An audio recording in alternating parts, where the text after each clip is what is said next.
So hello everyone, welcome to the channel, and here we are practicing different questions from different topics of calculus and matrix vector space and other topics as well. So in this video, as practice set, we have questions from calculus as well as मैं दिखा देता हूँ, as well as we have questions from eigenvalue and basis dimension as well. ठीक है, तो evolute involute का question है, maxima minima का क्वेश्चन है, and eigen value eigen vector सब कुछ मिला के we have questions here. So let us start with this first question, and as you can see this question is from radius of curvature. That is dedicatedly ये जो chapter का question है that is evolute involute chapter का नाम है, calculus integration module में आता है. सो उसी चैप्टर का ये क्वेश्चन है. तो इसको सॉल्व करने के लिए what we have to do is radius of curvature का फॉर्मूला पता होना चाहिए. That is 1 plus dy dx का whole square whole to the power 3/2 divided by d2y dx2 और इसका मॉड. ठीक है, तो इसी से ही ये क्वेश्चन जो है वो सॉल्व होगा. एंड तो इसके लिए जो जो चीज़ें चाहिए दैट इज dy ds वगैरह ये सब अभी हमें एक एक करके निकाल लेना है, and will be able to solve it. तो देखो यहाँ पे कर्व का इक्वेशन कैसे गिवन है, x है y है, लेकिन x is in the form of theta, parametric form में इक्वेशन गिवन है. तो इसको हमें सॉल्व करने के लिए थीटा के थ्रू ही इसको डिफरेंशिएट करना होगा. दैट इज हम लोग डायरेक्टली dy ds निकाल नहीं सकते, तो हमें यहाँ पे dx d थीटा निकालना है एंड dy d थीटा निकालना है. dx d थीटा मतलब ये जो x है इसको हमें डेरिवेटिव करना है विथ रिस्पेक्ट टू थीटा. तो a cos क्यूब थीटा का डेरिवेटिव क्या होगा, देखो a cos क्यूब थीटा का डेरिवेटिव होगा 3 cos square theta, and chain rule की वजह से cos थीटा का डेरिवेटिव होगा that is minus sine theta. तो मैं माइनस को सामने रख देता हूँ यहाँ पे. सिमिलरली dy d थीटा हम लोग कर सकते हैं. dy d थीटा क्या आएगा, y का डेरिवेटिव होगा with respect to theta, so 3a sine square theta into cos theta. तो यहाँ से हम लोग dy ds कर सकते हैं. That will be dy d theta by dx d theta. अब इन दोनों का वैल्यू मेरे पास है तो पुट कर देते हैं. तो ऊपर रहेगा 3a sine square theta cos theta, and नीचे 3a cos square theta sine theta, और इस माइनस साइन को हम लोग बाहर रखते हैं. 3a will be cancel out, sin theta will be cancelled out, cos theta will be cancelled out, and we'll be getting minus of sin theta by cos theta. So we are getting minus of tan theta. तो यहाँ तक चीज़ें जो है हमें मिल चुका है dy dx. Similarly अब ये dy ds का वैल्यू देखो हमें चाहिए at the given point that is at theta equals to π/4.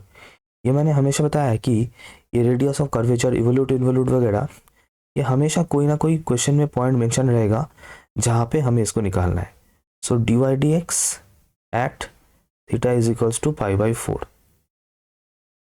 That is equals to क्या होगा, minus tan π/4 that is minus 1/√2 minus 1/√2 sorry tan π/4 का वैल्यू तो 1 होता है, तो दैट इज -1.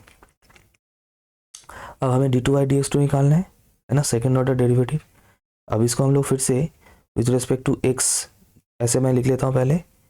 अब ये dy dx का वैल्यू मैं पुट करता हूँ यहाँ पे जो कि हमें मिला था माइनस tan थीटा. अब दिक्कत यह है कि क्योंकि ये माइनस tan थीटा थीटा का फंक्शन है तो इसको हमें विथ रिस्पेक्ट टू थीटा ही डेरिवेटिव करना होगा. That is why this thing is there. इसलिए यहाँ पे चेन रूल लगाना है, डी डी थीटा करना है. अब माइनस tan थीटा का डेरिवेटिव होगा माइनस सेक्स स्क्वायर थीटा, और उसके साथ डी थीटा डी एक्स. देखो डी एक्स डी थीटा हमारे पास था, इसको उल्टा कर देना है, इसको उल्टा कर देना है तब जाके ये डी थीटा डी एक्स बनेगा. So divided by minus 3a cos square theta into sine theta. Minus minus cancel out हो रहा है, थोड़ा सा सिंप्लीफिकेशन होगा यहाँ पे, एंड यहाँ पे जो हमें मिलेगा दैट इज 1/3a. इस सेक्स स्क्वायर थीटा को मैं नीचे लेके आ जाता हूँ तो this will be cos to the power 4 theta into sine theta. ये मुझे मिल गया d2y dx2। अब ये d2y dx2 का वैल्यू मुझे चाहिए एट द गिवन पॉइंट, है ना। ये d2y dx2 का वैल्यू मुझे π/4 पे निकालना है। So d2y dx2 at π/4, so that is equals to 1/3a cos to the power 4 π/4 sin π/4। अब cos π/4 sin π/4 दोनों का ही वैल्यू होता है कितना, 1/√2। तो ये क्या होगा 3a into 1/√2 whole to the power 4, है ना। 1/√2 होल टू द पावर 4 मतलब 1/2 इंटू 1/2 एंड एक और 1/√2 आएगा। यहाँ पे सिंप्लीफाई होने से जो हमें देख रहे थे दैट इज 4 इंटू √2 ये ऊपर चला जाएगा और नीचे रहेगा 3a। अब ये वैल्यू सब कुछ हमें मिल चुका है। अब मुझे इन सभी वैल्यूज़ को इस फॉर्मूला में यहाँ पे पुट कर देना है in the formula of rho that is the radius of curvature. तो यहाँ पे अगर मैं सब पुट कर दूँ तो देखो क्या क्या बनेगा, दिस विल बी -1 का होल स्क्वायर डिवाइडेड बाई, और इसको होल टू द पावर 3/2 है ऊपर न्यूमरेटर में, divided by 4/√2 into 3a by 3a। तो ऊपर होगा ये 2 टू द पावर 3/2, है ना। तो इसको अगर फिर से उल्टा कर दूं तो 3/4√2 बनेगा, है ना। और यहाँ से हमें मिलेगा 2 to the power 3/2। 2 to the power 3/2 को तुम लोग लिख सकते हो 2 इंटू √2। 2 टू द पावर 3/2 को हम लोग लिख सकते हैं 2 इंटू √2। तो ये सब चीज़ें कैंसिल आउट हो रहा है एंड होके फाइनली जो आंसर मुझे मिल रहा है that is 3a/2। So therefore the radius of curvature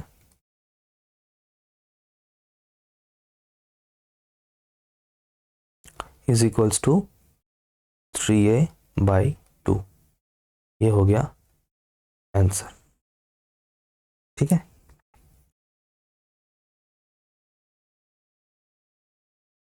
okay, next question is from maxima minima, ठीक है। और क्वेश्चन देख सकते हो, find forward values of the function and नहीं होगा f(x) एज मैक्सिमम और मिनिमम वैल्यू। तो यहाँ पे सिर्फ मतलब हमें बताना है कि x का मतलब कौन से क्रिटिकल वैल्यू पे क्या हो रहा है, मैक्सिमम मिनिमम हो रहा है, क्या हो रहा है वो बताना है। तो पहले तो हमें क्रिटिकल वैल्यूज निकालना है ऑब्वियसली, एंड देन उसके बाद हमें उस पर उसका नेचर चेक करना है। So here we have this function f(x). तो हमें पता है to find the critical values पहले तो हमें f'(x) करना है। तो f'(x) कर लेते हैं पहले, it is first order derivative. तो 5x टू द पावर 4 होगा, फिर 20x3, फिर ये 5x3 है, ठीक है, इसका ध्यान रखना। तो ये होगा फिर 15x², ठीक है। Now to find critical values, to find critical values we have f'(x) is equals to 0, which implies that 5x to the power 4 minus 20x³ plus 15x² is equals to 0। Sir 5 common लिया जा सकता है and cancel भी हो जाएगा, सो हमें ये मिलेगा। अच्छा सर, यहाँ से x² को कॉमन लिया जा सकता है, तो ले लो x² minus 4x plus 3। Sir यहाँ पे ये जो है इसको हम लोग मिडिल टर्म ब्रेक कर सकते हैं, तो कर दो, किसने रोका है। तो x² था बाहर, और इसको देखो अगर मिडिल टर्म ब्रेक करोगे तो x-1 एंड x-3 होता हुआ मुझे दिख रहा है। सो देयरफॉर x का हमें क्या क्या वैल्यूज मिल रहा है, x² इक्वल टू 0 करेंगे तो x इक्वल टू 0 मिलेगा, इस फैक्टर से x इक्वल्स टू 1 मिलेगा, एंड इस फैक्टर से x इक्वल्स टू 3 मिलेगा। These are the critical values, these are the critical values. अब इन वैल्यूज पे हमें चेक करना है कि f'(x) का क्या सिनेरियो बन रहा है। तो उसके लिए पहले f'(x) को हमें कैलकुलेट करना है, दैट इज इक्वल्स टू मतलब ये जो हम लोगों ने किया था इसको एक और बार हमें डेरिवेटिव करना है, राइट। तो यह क्या बनेगा 20x⁻³ minus 60x² plus 30x। अब हमें साइन चेक करना है। एफ डबल डैश्ड 0 से स्टार्ट करते हैं। एफ डबल डैश 0 क्या आएगा, देखो एफ डबल डैश 0 मतलब जहाँ जहाँ पे x है वहाँ पे 0 पुट करना है, करने से ही 0 हो जाएगा। तो neither greater than 0 not less than 0 exactly equal to 0। तो इस पर क्या करना है, इसमें हम लोग बाद में आएंगे। बाकी चेक कर लेते हैं। एफ डबल डैश 1 तो क्या होगा, देखो 20 माइनस 60 प्लस 30, तो ये हो रहा है -10 which is less than 0। Therefore at x equals to 1 there exist क्या, लेस देन 0 होता है तो मैक्सिमम। नेक्स्ट है एफ डबल डैश 3 पे क्या होगा, 20 इंटू 3³ मतलब 27 माइनस 60 इंटू 3² मतलब 9 प्लस 30 इंटू 3। इसको अगर सिंप्लीफाई करें तो हमें मिलेगा 94 जो कि ग्रेटर देन 0 है। Therefore at x equals to 3 there exist क्या, मिनिमम, देयर एग्जिस्ट मिनिमम। तो and finally if dash if 0 पे क्या करें, क्योंकि 0 पे हमें एग्जैक्टली 0 मिला था, तो 0 के लिए हमें थोड़ा सा फर्दर और चलना है। और हमें पता है अगर एफ डबल डैश से हमें अपना कंक्लूशन नहीं मिल रहा है तो हमें एफ ट्रिपल डैश पे जाना है। तो एफ ट्रिपल डैश एक्स पहले कर लो, क्या आएगा, मतलब इसको एक और बार डेरिवेटिव करना है हमें सॉरी, ये होगा 60x² माइनस 120x प्लस 30।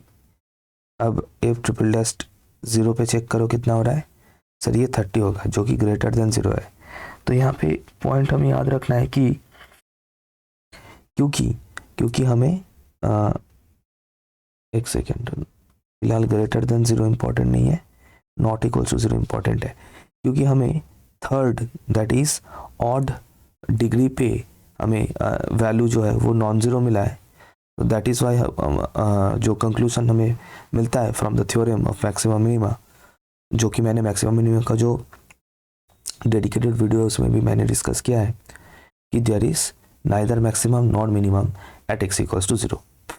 वहाँ पे था, इफ़ यू रिमेंबर, कि एफ एन सी अगर नॉन ज़ीरो हो रहा है एंड एन अगर ऑड नंबर है तो दैट विल इम्प्लाई कि f x has neither maxima not minima. वही लॉजिक यहाँ पे हम लोगों ने यूज़ किया है, नाइदर मैक्सिमम नॉट मिनिमम, ठीक है। सो देयरफॉर कंक्लूशन क्या है कि at x equals to 0 there exist neither maximum not minimum. और बाकी पॉइंट्स पे क्या हो रहा है वो तो मैंने पहले ही बता दिया है। एक्स इक्वल्स टू 1 पे मैक्सिमम मिलेगा, एक्स इक्वल्स टू 3 पे मिनिमम मिलेगा। That is it everyone, that's it, ठीक है। अच्छा, नेक्स्ट जो क्वेश्चन है that is from eigen value eigen vector और algebraic multiplicity and geometric multiplicity का क्वेश्चन है। तो पहले तो ये जो मैट्रिक्स गिवन है इसका आइगन वैल्यू निकालना है। वैसे एक आइगन वैल्यू मुझे शुरू में ही दिख रहा है मैट्रिक्स दिखते ही, क्योंकि अगर हम लोग हर एक रो का सम करें एलिमेंट्स का तो देखो यहाँ पे 5 दिख रहा है, 5 है, ये भी 5 है। इसका मतलब एक आइगन वैल्यू हमें 5 मिलना ही है। और दूसरा ये है कि आइगन वैल्यूज का जो सम है that is equal to the trace, है ना। तो ट्रेस कितना है यहाँ इसका, 3 और 2 5 और 2 7, तो 5 प्लस एक्स प्लस वाई ये होगा 7, ठीक है। और अगर इसका डिटर्मिनेंट निकालोगे तो 5 इंटू एक्स इंटू वाई, तो इसका जो डिटर्मिनेंट आएगा तो इससे सॉल्व करके एक्स एंड वाई निकाल सकते हो, मिल जाएगा। मतलब यहाँ से देखो एक्स प्लस वाई कितना आ रहा है, दैट इज़ 2। और अगर इसका डिटर्मिनेंट निकालोगे तो डिटर्मिनेंट अगर निकालोगे तो देखो कितना आ रहा है, एक्सपांड करते हैं suppose with respect to the first row, अगर मैं इसको एक्सपांड कर दूँ सो 2 इंटू एक्स को मैं हटा देता हूँ बीच में से, डिस्टर्ब कर रहा होगा, ठीक है।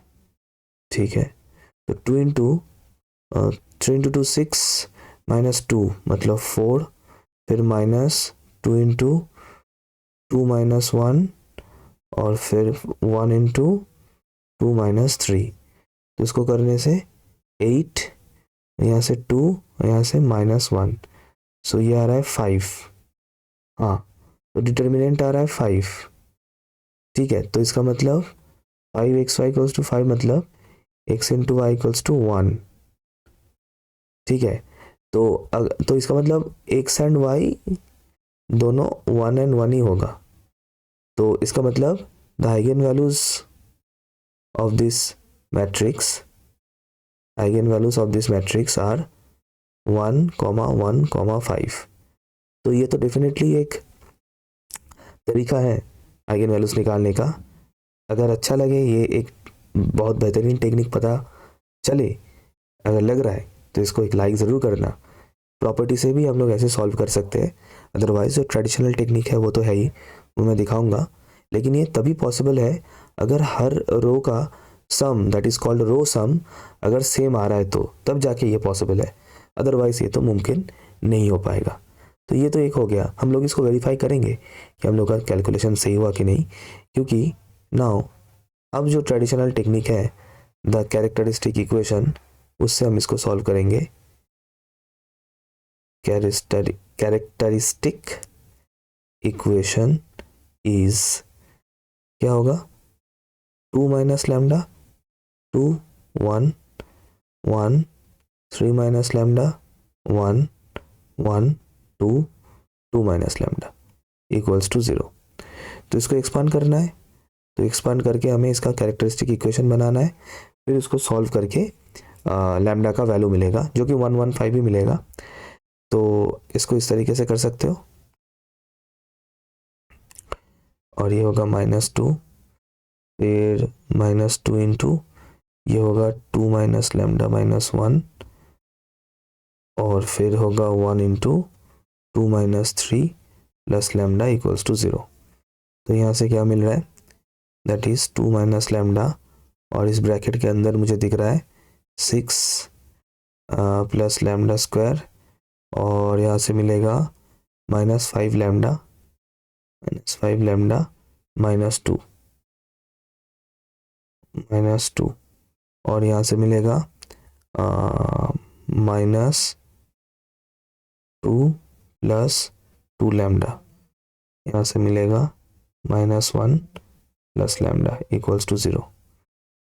तो इसे अगर पूरा इसको ब्रेक करोगे तो यू विल गेट, अच्छा यहाँ से 6 - 2 करके हम लोग डायरेक्टली 4 लिख सकते हैं, जो कि मैं लिख रहा हूँ, है ना। ये 6 और ये -2 करके एक बार डायरेक्टली हम लोग यहाँ पे +4 लिख सकते हैं।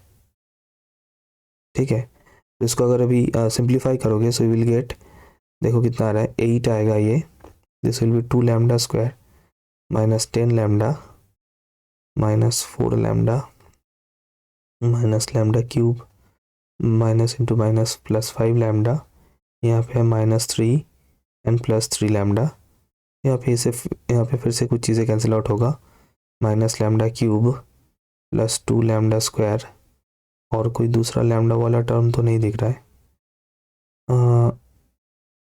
एक लैम्डा वाला टर्म दिखना था, हाँ ये लैम्डा स्क्वायर होगा, तभी मैं सोचूं, तो ये होगा 7 लैम्डा स्क्वायर। अच्छा, फिर यहाँ पे होगा -10 लैम्डा -4 लैम्डा मतलब -1 -11 लैम्डा, और ये होगा प्लस का 5 इक्वल्स टू 0। एक माइनस को एडजस्ट कर सकते हैं, lambda cube -7 lambda square +11 lambda -5 equals to 0। तो लैम्डा का कुछ वैल्यू से ये इक्वेशन सेटिस्फाई हो रहा है क्या, मतलब होना तो चाहिए। वैनिशिंग मेथड लगाएंगे, 1 से हो रहा है क्या, देखो अगर लैम्डा इक्वल्स टू 1 पुट कर दूँ तो ये 1 - 7 +11 - 5 तो 12, हाँ बिल्कुल हो रहा है, सेटिस्फाई हो रहा है। तो इसका मतलब lambda -1 is definitely a root of this equation. तो यहाँ पे हम लोग 3 लैम्डा -1 लिखेंगे। क्यों 3 लैम्डा -1 लिखेंगे, क्योंकि ये जो इक्वेशन है एक क्यूबिक इक्वेशन है। अब हम एक एक करके इसको फॉर्म करने का कोशिश करेंगे, ये जो लास्ट लाइन है इसको तो इसको हमें लैम्डा स्क्वायर से मल्टीप्लाई करना होगा लैम्डा क्यूब मिलने के लिए। अच्छा, तो माइनस लैम्डा स्क्वायर मिला है, मुझे -7 लैम्डा स्क्वायर चाहिए, तो मुझे और -6 लैम्डा देना पड़ेगा ताकि मुझे यहाँ पे ये मिल सके +6 लैम्डा, और फिर यहाँ पे +5 लैम्डा देना पड़ेगा और ऑटोमेटिकली ये -5 मिल जाएगा। तो यहाँ से जो मुझे मिल रहा है that is lambda -1 into lambda square -6 lambda +5 equals to 0। तो ये जो है ब्रैकेट के अंदर ये महाशय जो है ये फिर से एक और बार फैक्टराइज हो सकता है, और अगर इसको फैक्टराइज करोगे तो तुम्हें जो मिलेगा that will be something like this, और जिसको सॉल्व करके 115 ही मिलना है। तो ये तो बिल्कुल ट्रेडिशनल टेक्निक है और इससे भी 115 मिल रहा है। और मैंने शुरू में ही दिखाया था कि जैसे भी करोगे है ना सेम ही आएगा आइगन वैल्यूज। तो 115 मिल गया है, ठीक है। चलो नेक्स्ट पेज में चलते हैं। अच्छा, अब देखो हमें आइगन वैल्यूज तो फिर क्या क्या मिला था 115। अब देखो अलजेब्राइक मल्टीप्लिसिटी क्या होता है, ये मैंने बहुत बार प्रैक्टिस सेट में ये बताया है। अलजेब्राइक मल्टीप्लिसिटी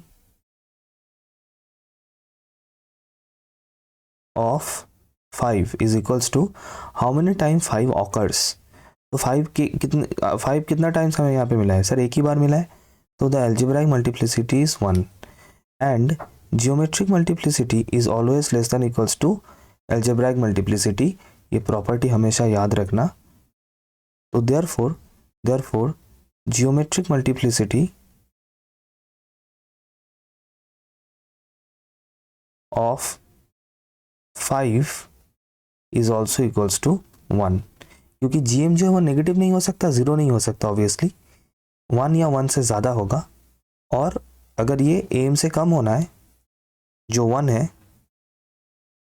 कम या इक्वल, तो एकमात्र जो उपाय पॉसिबल है, एकमात्र जो ऑप्शन पॉसिबल है दैट इज 1। तो इसका मतलब जो जो आइगन वैल्यू एक बार एग्जिस्ट करेगा, 1 टाइम आएगा, अगर रिपीटेशन नहीं होगा तो मान लो यहाँ पे 1 2 3 आ गया आइगन वैल्यूज, तो सभी का एम एंड जीएम 1 करके ही होगा।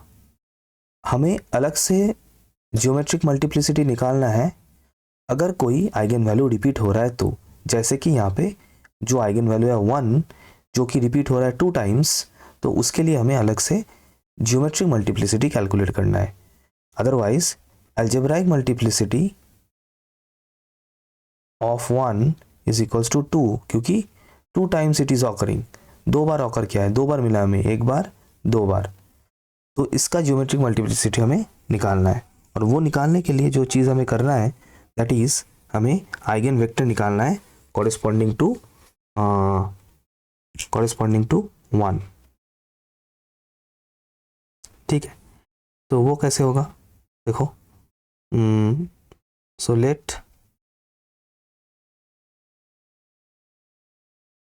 x equals to x y z be an be a non empty vector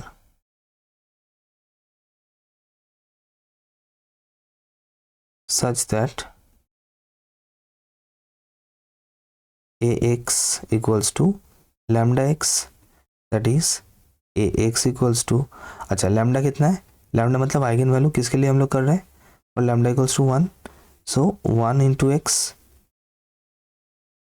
so इससे हमें क्या मिल रहा है, इससे हमें मिलेगा ए मैट्रिक्स जो कि ये इटसेल्फ है दिस, इंटू इसके साथ x that is x y z is equals to, directly यहाँ से ही मैं लिख देता हूँ क्योंकि यहाँ पे अचानक मुझे यहाँ पे ए मैट्रिक्स मिल गया अपने साथ, is equals to x y z. तो अब हम यहाँ पे इक्वेशन फॉर्म करेंगे अभी दोनों साइड से। तो देखो क्या होगा, तो यहाँ पे मैट्रिक्स मल्टीप्लिकेशन दिख रहा है ना, रो इंटू कलम। तो देखो इक्वेशंस क्या क्या बनेगा, 2x प्लस कैसे हो रहा है 2 into x plus 2 into y plus 1 into z, 2y plus z equals to x plus 3y plus z equals to y, x plus 2y plus 2z equals to z. अगर simplify करें तो जो equation reduce होकर बन रहा है that is x plus 2y plus z equals to 0,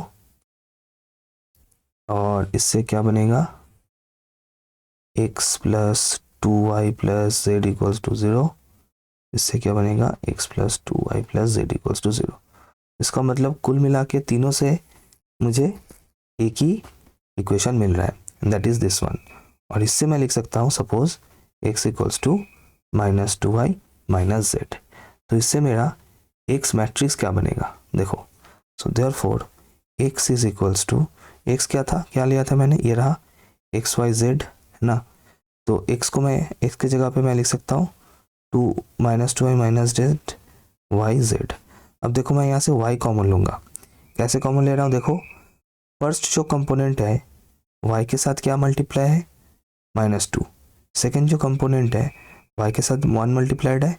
third जो component है यहाँ पे y है ही नहीं, मतलब y के साथ 0 मल्टीप्लाइड है। प्लस अब मैं z कॉमन लूँगा, सिमिलरली -1 0 1। तो क्या मुझे दो वेक्टर दिख रहा है, हाँ सर मुझे दो वेक्टर दिख रहा है इन द सेट और whatever, and the vectors are -2 1 0 and एक दूसरा वेक्टर -1 0 1। देखो हमेशा ध्यान रखना कि अगर यहाँ पे इंडिविजुअल मतलब इंडिपेंडेंट वेक्टर्स तुम्हें कितना देखने को मिल रहा है, ये दोनों इंडिपेंडेंट वेक्टर्स है और इसका जो जियोमेट्रिक मल्टीप्लिसिटी होगा that is equals to the independent vector, the number of independent vectors. तो how many vectors we are getting, set 2। तो इसका मतलब the geometric multiplicity of the eigen value 1 is 2। तो इसका मतलब कुल मिला के जो फाइनल आंसर हुआ, जो कि मैं ऑरेंज कलर से लिख रहा हूँ यहाँ पे, M of 1 is equals to 2, M of 5 is equals to 1, number of occurrence gm of 1 is equals to 2, क्योंकि हमें 1 आइगन वैल्यू के लिए हमें दो आइगन वेक्टर मिला यहाँ पे, 2 eigenvectors we have got, this one and this one, so it is this, and gm of 5 is equals to 1। तो कुल मिला के ये पॉइंट है, कुल मिला के ये पॉइंट है। क्योंकि यहाँ पे सभी आइगन वैल्यूज के लिए उसका एम एंड जीएम इक्वल हो रहा है, तो फिर ये एक डायगोनलाइजेबल मैट्रिक्स भी होगा, ठीक है। Okay, so this completes this question. चलेंगे to the next question. Okay, so जो लास्ट क्वेश्चन करेंगे from this for this particular session, that is this one from vector space का क्वेश्चन है। और वेक्टर स्पेस से ऐसे मैट्रिक्स रिलेटेड क्वेश्चन थोड़ा सा इंपॉर्टेंट बन जाता है डेफिनेटली, और इसीलिए ये थोड़ा सा प्रैक्टिस कर लेते हैं। तो यहाँ पे देखो क्वेश्चन क्या है कि एक सेट डिफाइंड है जिसके अंदर एक मैट्रिक्स है, और मैट्रिक्स किस टाइप का है, 2x2 रियल मैट्रिक्स है। 2x2 मतलब 2 रो एंड 2 कलम है, देख सकते हैं ना, first row second row, first column second column, so 2 row 2x2 matrix है। एंड सभी एलिमेंट्स जो है रियल नंबर है। एंड एक और कंडीशन है दैट इज़ जो फर्स्ट रो का जो एलिमेंट्स है उनका सम that is x1 plus x2 हमें 0 मिलना चाहिए। दैट मीन्स प्रूव करना है कि this S set is a subspace of the vector space of all real matrices of size 2x2। इसका मतलब, कहने का मतलब एक बड़ा सा वेक्टर स्पेस है, और इस वेक्टर स्पेस का एलिमेंट क्या है, इस वेक्टर स्पेस का एलिमेंट्स है सभी 2x2 रियल मैट्रिसेस। मतलब इस वेक्टर स्पेस में एज एलिमेंट्स केवल मैट्रिक्स ही रहेगा।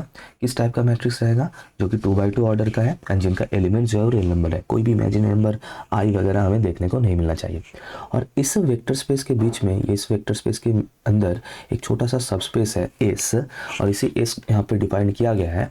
और इस सेट के अंदर किस टाइप का मैट्रिक्स रहेगा, 2x2 रियल मैट्रिक्स तो रहेगा ही, वो तो वी का पार्ट है तो डेफिनेटली वो तो होना ही है। लेकिन एक और एक्स्ट्रा कंडीशन है दैट इज ऐसा मैट्रिक्स रहेगा जिनका फर्स्ट रो में जो एलिमेंट्स है उनका सम हमें 0 मिलना चाहिए। कहने का मतलब मान लो 1 - 1 0 2, ये हो सकता है 1/2 - 1/2 3 4 ये हो सकता है, ताकि एलिमेंट्स फर्स्ट रो का एलिमेंट्स को ऐड करके हमें 0 मिले, बस इतना कंडीशन है। ठीक है, तो हमें पहले प्रूव करना है कि ये सब स्पेस होगा। सब स्पेस प्रूव करने के लिए I hope you remember the properties. दो कंडीशन हमें प्रूव करना है, एक है alpha plus beta belongs to V, दूसरा C alpha belongs to V. यहाँ पे अल्फा बीटा दोनों ही मैट्रिक्स हमें लेना पड़ेगा, तो हम लोग जल्दी से दो मैट्रिक्स ले लेते हैं।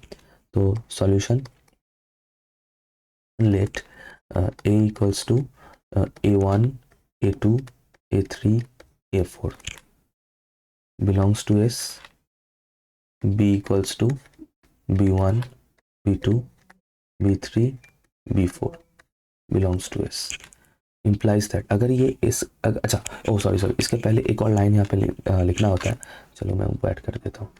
नॉन एम्प्टी दिखाना होता है ना, सब स्पेस प्रूफ करने से पहले नॉन एम्प्टी दिखाना बहुत ज़रूरी है, ये एक मैंडेटरी स्टेप है जो मैंने स्किप कर दिया था। ऐसे लिखेंगे कि सिंस नल वेक्टर को सेट में होना बहुत ज़रूरी है, 0,0000 बिलोंग्स टू एस होगा इसका मेंबर, क्योंकि इसका कंडीशन सेटिस्फाई करेगा।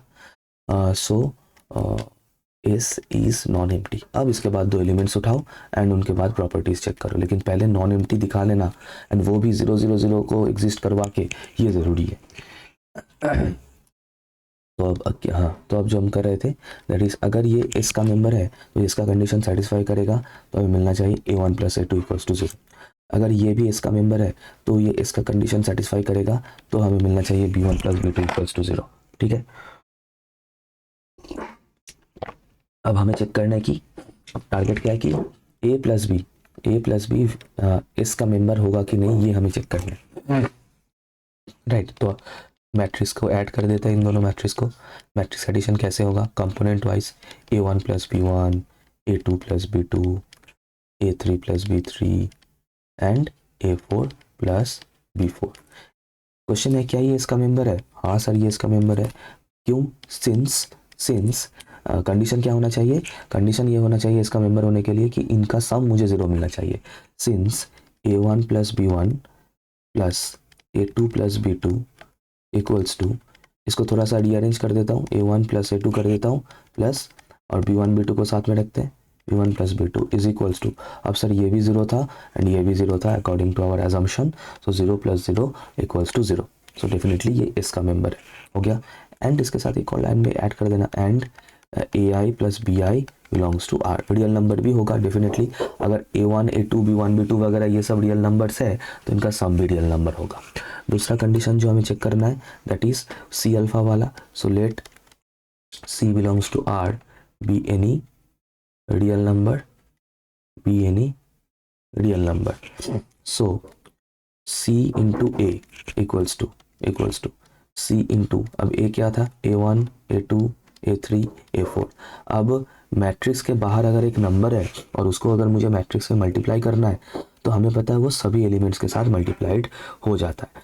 तो ये हम यहाँ पे लिख सकते हैं CA1 CA2 CA3 CA4, हो गया। अब हमें वेरीफाई करना है कि ये इसका मेंबर होगा कि नहीं। डेफिनेटली इसका मेंबर होगा, क्यों? क्योंकि सिंस इसका मेंबर होने के लिए क्या होना है, फर्स्ट रो में जो एलिमेंट्स हैं उनका सम 0 होना चाहिए। कि सिंस देख लेते हैं कि 0 हो रहा है कि नहीं। सिंस CA1 + CA2, अगर C कॉमन ले लेता हूँ तो A1 + A2 और A1 + A2 0 होता है, ऑलरेडी हमारे पास है, तो दिस बिलोंग्स टू 0। एक काम करो, इसको रोमन 1 दे दो, alpha A + B belongs to इसको, और इसको रोमन 2 दे दो, और फ्रॉम 1 and 2 ये कंक्लूड कर दो, नीचे लिखना है ठीक है, फ्रॉम 1 and 2, नाक बंद है मेरा। It proves that S is a subspace of whatever यहाँ पे जो लिखा ऑफ रियल मैट्रिसेस ऑफ, बस dot dot dot dot dot dot, ये यहाँ से कॉपी पेस्ट, यहाँ से लेके यहाँ तक, ये कॉपी यहाँ पे पेस्ट, यहाँ पे पेस्ट। फर्स्ट पार्ट हो गया। अब हमें एस का बेसिस फाइंड करना है एंड उसका डायमेंशन भी डिटरमिन करना है। चलते हैं नेक्स्ट पेज में, बेसिस निकालेंगे, डायमेंशन निकालेंगे। तो मैं तो ये बोलूँगा कि पहले वीडियो को पॉज करके खुद से ट्राई कर लो, then you see the solution. तो जो है ये एकदम लास्ट मोमेंट में बहुत बढ़िया तरीके से प्रैक्टिस होगा। सो मैंने क्लियर कर दिया इसको, बहुत बढ़िया। अब हम इसका बेसिस डायमेंशन वगैरह निकालेंगे। आ जाओ, देखो कैसे करना है। सेकंड पार्ट, ठीक है, बेसिस डायमेंशन वाला पार्ट में चले। सो एक एलिमेंट फिर से सॉरी एक एलिमेंट फिर से ले लेते हैं कि लेट लेट सॉरी क्या लेते हैं, A B C D, D लेते हैं। Let D equals to sorry P Q R S लेते हैं, बिलोंग्स टू एस।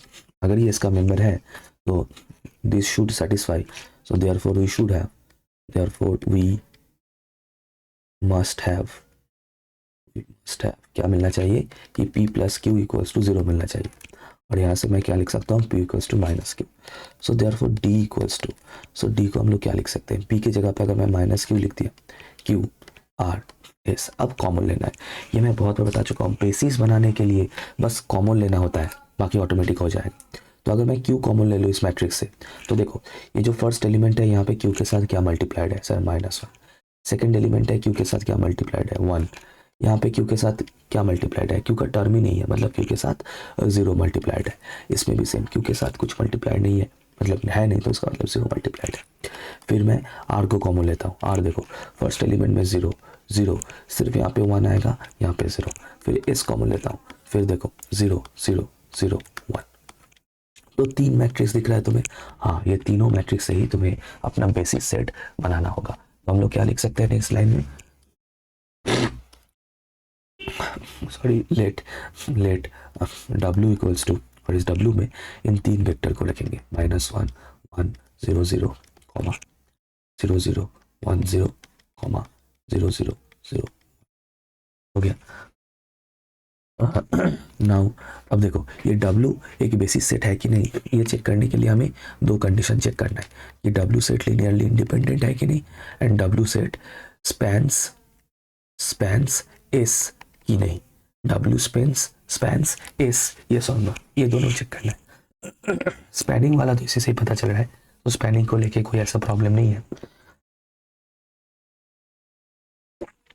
जो मेन हमें चेक करना है दैट इज लीनियरली इंडिपेंडेंट वाला। लीनियरली इंडिपेंडेंट वाला चेक करने के लिए जो रिलेशन हमें कंसीडर करना है, that is let us consider C1 alpha 1 alpha 1 मतलब यहाँ पे ये अल्फा 1, अल्फा 2, ये अल्फा 3। तो C1 alpha 1 plus C2 alpha 2 plus C3 alpha 3 equals to क्या होता है, थीटा। तो थीटा मतलब यहाँ पे नल वेक्टर, मतलब सभी एलिमेंट 0। ये हो गया डन।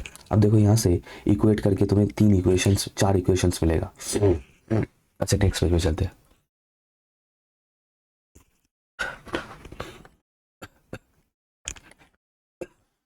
सॉरी एक सेकेंड, अरे यार इसको मैं क्लियर कर देता हूँ, इसको भी क्लियर कर देते हैं। चलो हो गया, इसको लेके चलते हैं यहाँ पे। ओके तो देखो इक्वेशन क्या बनेगा, -C1 plus zero equals to 0। फिर बनेगा C1 प्लस 0 इक्वल्स टू 0। फिर बनेगा 0 plus C2 plus 0 equals to 0। 0 plus C3 equals to 0। तो अगर इन चारों इक्वेशन को सॉल्व करोगे तो तुम लोगों को जो मिल रहा है C1 C2 C3 तीनों का वैल्यू 0 मिल रहा है। which implies that W is linearly independent। इसको 4 मार्क कर देता हूँ और इसको 3 मार्क करूँगा। किसको, इसको, ये जो हम लोगों को यहाँ पे रिप्रेजेंटेशन मिला था इसको 3 मार्क कर देता हूँ। और यहाँ पे लिखेंगे एंड, इसको नीचे लिखना है, ठीक है, and also from 3 it is evident that W spans S। इसको 5 मार्क कर देना, ठीक है। अच्छा यहाँ पे जब हम लोगों ने ये रिलेशन कंसिडर किया था ना यहाँ पे एक और लिखना कि where C1 C2 C3 belongs to R। ठीक है, हो गया। सो फ्रॉम, तो फाइनल कंक्लूजन लिखेंगे कि देयरफॉर फ्रॉम, अच्छा नीचे लिखता हूँ, therefore from 4 and 5 it proves that W is a basis of S and dimension of S निकालना है। डायमेंशन ऑफ एस क्या होगा सर, डब्ल्यू सेट में कितने वेक्टर्स है, एक वेक्टर, दो वेक्टर, तीन vector, so dimension of S is 3, that is it. हो गया, खत्म, टाटा बाय बाय। वैसे ये डायमेंशन एक सेकंड में बिल्कुल शुरू में भी निकाल सकते थे, और सर वो कैसे, वो कुछ इस तरीके से कि देखो ये जो सेट है इसमें जो मैट्रिक्स है इसमें how many elements are there, sir there are 4 total, 4 free elements, 4 free elements, 4 free elements minus sir how many conditions are given, sir only one condition given, conditions, how many conditions are given, so अगर subtract करेंगे तो कितना आ रहा है 3, और ये जो 3 होता है यही होता है इस सेट का डायमेंशन। ये हो गया शॉर्टकट टेक्निक निकालने का डायमेंशन। तो आई होप ये सेशन अच्छा लगा होगा, और अगर यहाँ से कुछ फ़ायदा हो रहा है तो डेफिनेटली एक लाइक करना, शेयर करना अमंग योर फ्रेंड्स, एंड अगर अभी तक सब्सक्राइब नहीं किया तो ज़रूर कर लेना। सो इस प्रैक्टिस के लिए, सेशन के लिए इतना ही, मिलते हैं ऐसे ही नेक्स्ट प्रैक्टिस सेशन में।